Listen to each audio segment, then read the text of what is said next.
प्रयागराज से, जहां संस्थान के द्वारा किया गया सफाई सैनिक वार्षिक सम्मान दिवस समारोह। खबर के बारे में विस्तार से जानेंगे, उससे पहले लेंगे एक छोटा सा ब्रेक के बाद जल्द हाजिर होंगे। खुशखबरी खुशखबरी खुशखबरी, बेरोजगारों के लिए खुशखबरी। जी हाँ, ई कॉमर्स के क्षेत्र में एक अनोखा खोज, फास्ट स्टोर। घर बैठे फोन घुमाकर लखपति करोड़पति बने। ना सुना ना सुनेंगे, सपना नहीं हकीकत है। घर बैठे कोई भी सामान बुक कर 1 घंटे में मंगवाएं, अनेकों पुरस्कार संग मासिक सैलरी पाएं। अधिक जानकारी के लिए www.faststoreincome.com पे आएं।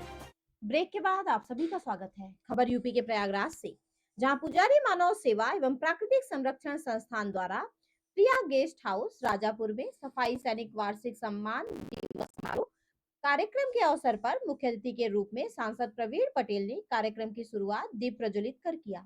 कार्यक्रम में भजन का भी आयोजन किया गया था। भजन की शुरुआत गणेश वंदना से मां वैभव जागरण भजन मंडल के ऑर्गेनाइजर वतन शुक्ला ने किया। उस दौरान संस्था के अध्यक्ष केपी मिश्रा मनोज ने मुख्य अतिथि को अंगवस्त्र एवं माला पहनाकर स्वागत किया। इसी दौरान प्रतिभावान छात्रों को भी प्रशस्ति पत्र एवं उपहार भेंट किया गया। समाज में उत्कृष्ट कार्य करने वाले संस्थाएं एवं व्यक्तियों को भी सम्मानित किया गया।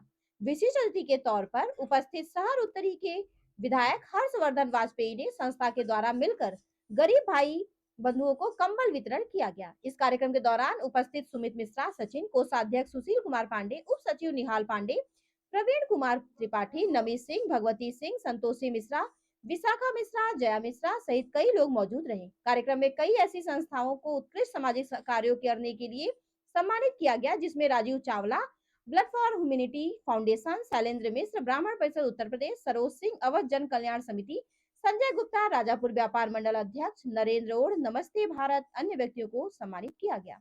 देखिए यूपी सेंट्रल से state bureau chief Manoj Singh की रिपोर्ट।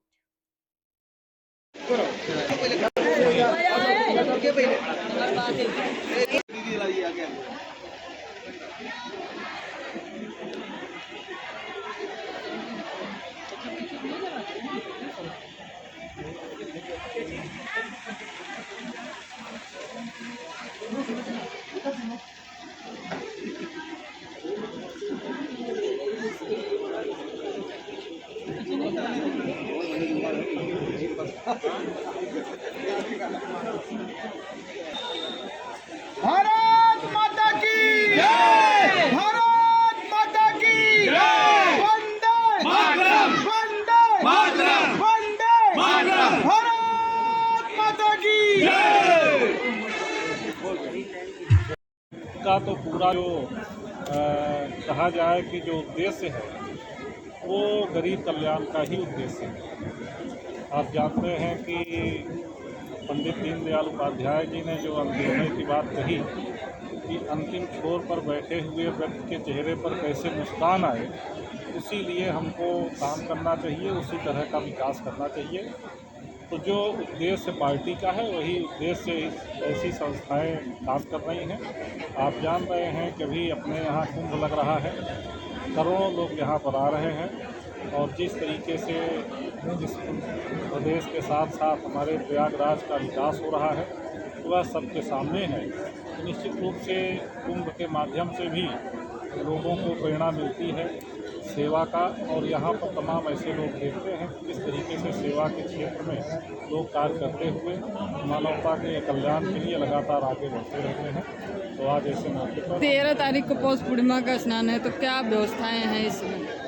देखिए, पौष पूर्णिमा का स्नान है और सरकार लगातार इसके प्रति गंभीर है, और आप इस बात को गंभीरता समझ सकते हैं कि पिछले 1 महीने में माननीय मुख्यमंत्री जी का लगभग 4-5 बार दौरा यहाँ पर हुआ है और पूरे तरीके से मेला क्षेत्र को कायाकल्प किया जा रहा है। मेला क्षेत्र में तमाम सुविधाएं दी जा रही हैं और सरकार का और हम लोगों का यही प्रयास है कि यहाँ पर आने वाले लोगों को पूरी तरीके से उनको सुविधा मिल सके, उनकी अच्छी व्यवस्था हो सके, एक स्वच्छ कुंभ हो, दिव्य कुंभ हो, एक ऐसे कुंभ जिसकी कल्पना बहुत सारे लोग लगातार करते रहते हैं। और जिस तरीके से 2019 में इस सरकार ने एक उदाहरण भी प्रस्तुत किया है, निश्चित रूप से यह आने वाले समय में हम लोग देखेंगे कि 2025 का जो ये कुंभ है ये अपने आप में अविस्मरणीय रहेगा। और हम लोग तो सौभाग्यशाली हैं कि ऐसे क्षेत्र में हम लोगों का जन्म हुआ और ऐसे कुंभ क्षेत्र में हम लोग को भी सेवा करने का मौका मिला। ये संस्था लगातार पिछले कई वर्षों से मानव कल्याण और सामाजिक क्षेत्र में तमाम ऐसे सेवा के कार्य कर रही है। अभी जैसा कि आपके बीच में चर्चा में हुई, आपने देखा भी कि जो स्वच्छता अभियान में आगे बढ़ चढ़ कर हिस्सा लेते हैं ऐसे लोगों को सम्मानित करने का काम किया गया। हमारे ऐसे छात्र छात्राएं हैं जो अपने क्षेत्रों में खेती-बाड़ी स्थापित कर रहे हैं, उनको सम्मानित करने का अवसर प्राप्त हुआ। बहुत सारी ऐसी संस्थाएं हैं, बहुत सारे ऐसे व्यक्ति हैं जो समाज के विभिन्न क्षेत्रों में अच्छा कार्य कर रहे हैं, उनको सम्मानित करने की ये संस्था ने कार्य किया। तो निश्चित रूप से ऐसे कार्यों से समाज में लोगों को प्रेरणा भी मिलती है और लोगों को उत्साह भी बढ़ता है कि हम लोग अपने क्षेत्रों में और भी कुछ काम कर सकें। संस्था का उद्देश्य स्वाभाविक तौर पर यही होता है मानव कल्याण का, और मानव कल्याण के हित में ये संस्था जिस तरीके से कार्य कर रही है उसके प्रति उनको शुभकामना देते हैं, बधाई देते हैं। आपकी सरकार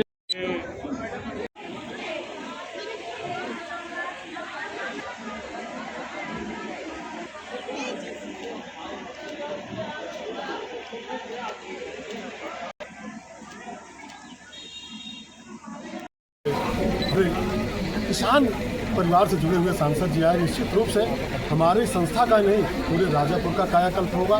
एक मेरी सोच ये भी है कि सांसद जी से आपके माध्यम से भी अनुरोध करूंगा कि इस राजापुर के लिए विशेष पैकेज दिया जाए। हो सकता है मैं अपनी बात ना कह पाऊँ दोबारा, लेकिन मेरे राजापुर के लिए बहुत आवश्यकता है राजापुर के विकास की। और हमारी ये संस्था 3 विषयों पर कार्य करती है। मानव सेवा के क्षेत्र में हमारा निरंतर कार्य चलता रहता है। पिछले 31 दिसंबर से लगातार कंबल वितरण का कार्य चला है, जो कि बहुत सारे गरीब लोग जो बाहर से आए हुए हैं उनके घर में बिस्तर नहीं, मैंने खुद देखा।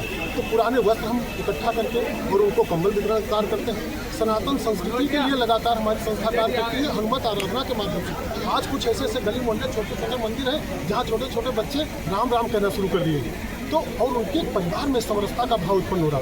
तो ये छोटे छोटे कार्यक्रमों के माध्यम से हम समाज में परिवर्तन ला सकते हैं, आचार विचार उनके बदल सकते हैं। और निश्चित रूप से जब बच्चे बदलेंगे और समाज बदलेगा तो पूरा देश बदलेगा। तो समाज में परिवर्तन छोटे छोटे पास लाया जा सकता है। और प्रकृति के लिए हम निरंतर प्रयास रहते हैं।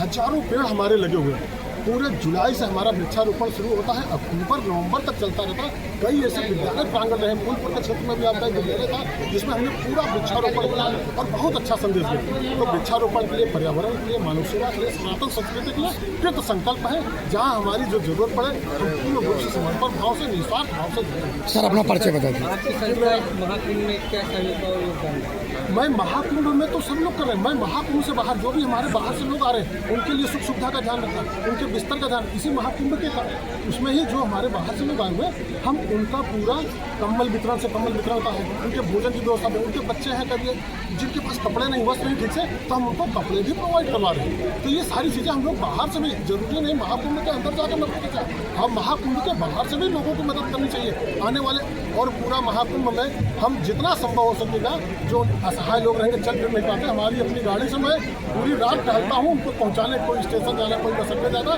फ्री सेवा, निःशुल्क सेवा। ये हमारा सौभाग्य होगा। मैं प्रयागराज की धरती पर उनका स्वागत कर रहा हूँ और एक अच्छा संदेश जाए वहाँ से जाए। हमारे बहुत सारे ऐसे भक्त बन गए हैं जो हमें याद करते हैं, उड़ीसा से, असम से, मतलब ऐसे भक्त हैं क्योंकि उनकी हमने निस्वार्थ सेवा सीखी। कोई ये नहीं कि हम प्रयागराज